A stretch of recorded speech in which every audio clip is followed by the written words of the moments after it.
d'emblée dire que l'autoconstruction a montré ses limites au Sénégal. Au Sénégal, à peu près 62%, ce sont les statistiques de l'ANSD, 62% des réalisations, des logements construits au Sénégal se font avec l'autoconstruction. 62%, c'est énorme. C'est énorme parce que dans les autres pays, on est autour de 10, 15, 20%, pas plus. Au Sénégal, on est à 62%. Et vous avez vu ce que ça produit? Je pense que les architectes et les urbanistes qui sont là le voient comme moi. Ça fait que chacun construit comme il veut, comme il peut.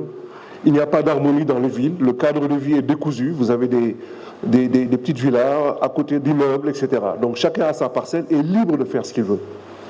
Est-ce que c'est ça qu'on veut? Est-ce que c'est ce cadre de vie? Est-ce que c'est cet urbanisme que l'on va continuer à perpétuer au Sénégal? Je pense qu'on doit réfléchir sur des solutions modernes. Et c'est à ça que nous, le secteur privé sénégalais, nous, les acteurs du BTP, de l'immobilier et de l'industrie, appelons le Sénégal. Et nous attendons, moi j'attends que le ministère vienne nous tendre la main. Nous attendons qu'enfin, ce décloisonnement auquel nous, on vous appelle, on appelle les pouvoirs publics à décloisonner et à travailler la main dans la main avec nous, et non pas faire des politiques. Nous attendons ce signal pour qu'on puisse enfin démarrer un programme ambitieux. Le programme ambitieux que nous souhaitons, que nous portons en tant qu'acteurs du secteur privé, je ne sais pas s'il va s'afficher ici, j'essaie, à travers la présentation que j'ai préparée, de le résumer comme ci. D'abord, pour pouvoir faciliter l'accès au logement et la création de parcelles viabilisées, il y a des réformes et des incitations qui doivent être entreprises. Évidemment, il faut une approche intégrée, secteur privé, mais aussi État et collectivités locales.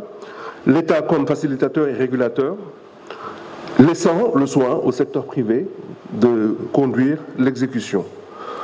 Le foncier est un facteur clé et sa disponibilité, son aménagement, vous l'avez déjà dit, mes prédécesseurs se sont arrêtés là-dessus, sa disponibilité et son aménagement, son accès sont importants. Les réformes et incitations auxquelles nous nous appelons sont des réformes de type foncière, c'est important. Je sais que M. Diouf n'est pas très favorable, mais il y a des réformes à entreprendre en matière de gouvernance foncière. Il faut d'abord simplifier les procédures. Elles sont compliquées.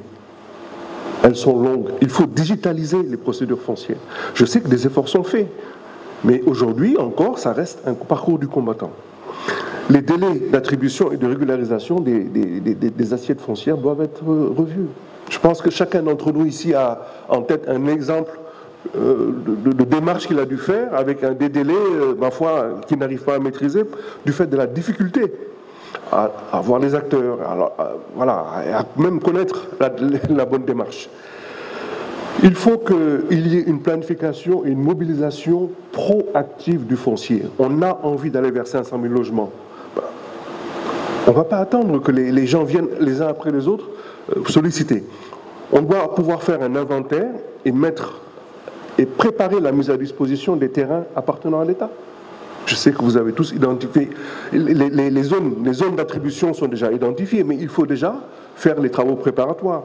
Il faut déjà créer des zones d'habitat prioritaires qui sont déjà dotées d'un plan d'urbanisme auquel nos architectes auront participé.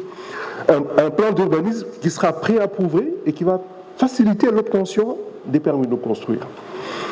Et puis avec la SAFRU, il faut mettre en place tous les partenariats pour l'aménagement de grandes zones urbaines.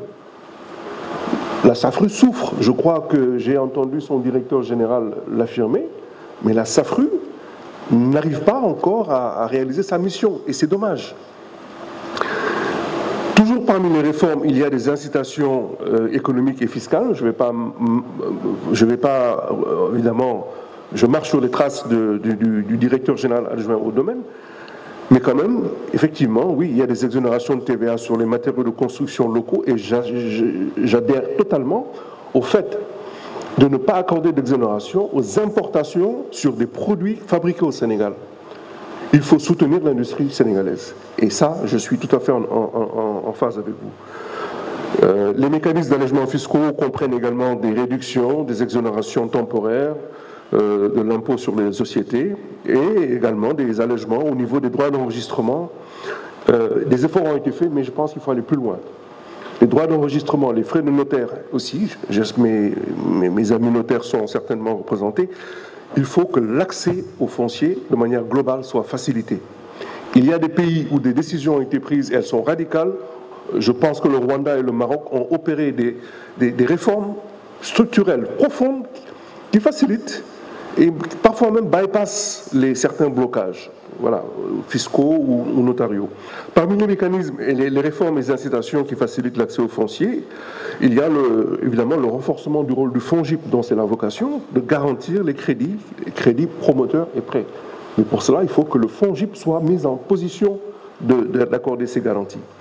Il y a également la vocation du Fonds souverain d'investissement, le FONSIS, comme co-investisseur aux côtés du consortium que nous allons constituer, aux côtés également de la SICAP, de la SNHLM. La deuxième question, à savoir comment accélérer la viabilisation de parcelles et la production de logements, cela peut se faire grâce à un mix très intelligent, assez innovant entre modèle PPP, l'industrialisation, la préfabrication. En fait, il y a un cocktail de solutions à mettre en œuvre pour pouvoir le faire. C'est un cocktail, c'est pas une seule solution, c'est plusieurs solutions. Alors, les plus pertinentes, voilà les éléments les plus importants. Pour arriver à mettre en place un modèle économique qui est adapté à la production de masse, il y a les partenariats publics-privés. Cela ne peut se faire, l'offensive pour le logement ne peut se faire qu'à travers un PPP.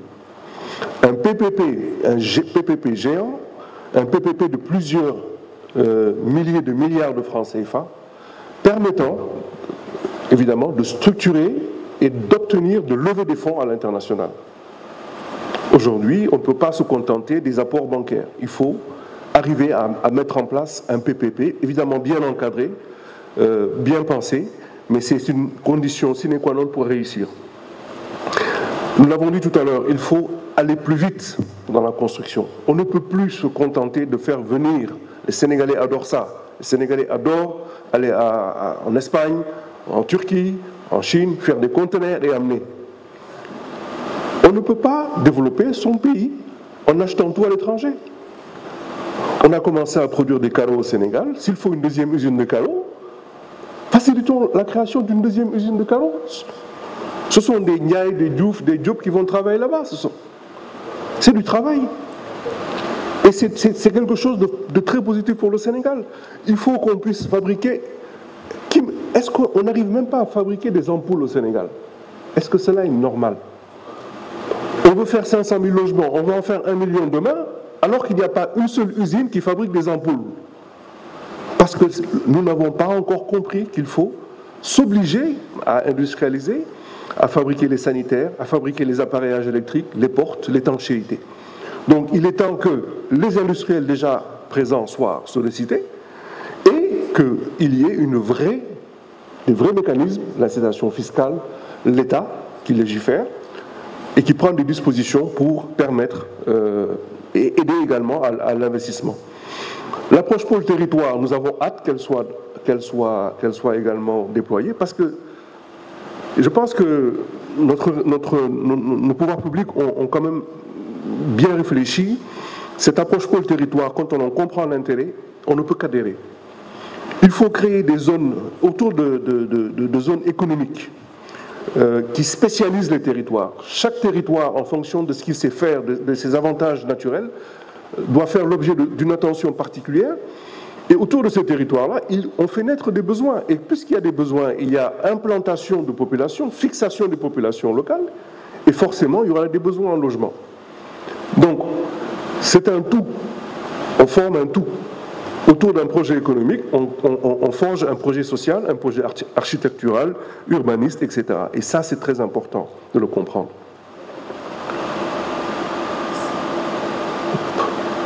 Voilà. Parmi les modalités d'accélération de la viabilisation de parcelles et de la production de logements,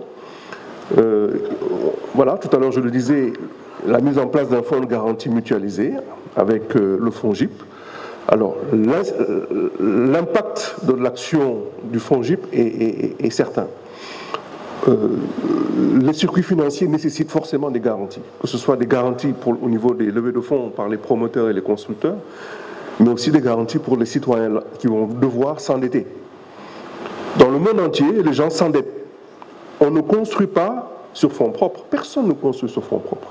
Personne n'a accès au logement sur fonds propres. En tout cas, très peu de gens.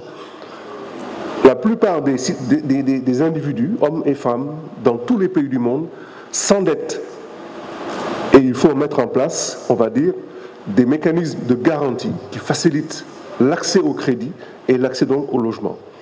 Et le FONGIP peut aider pour ça.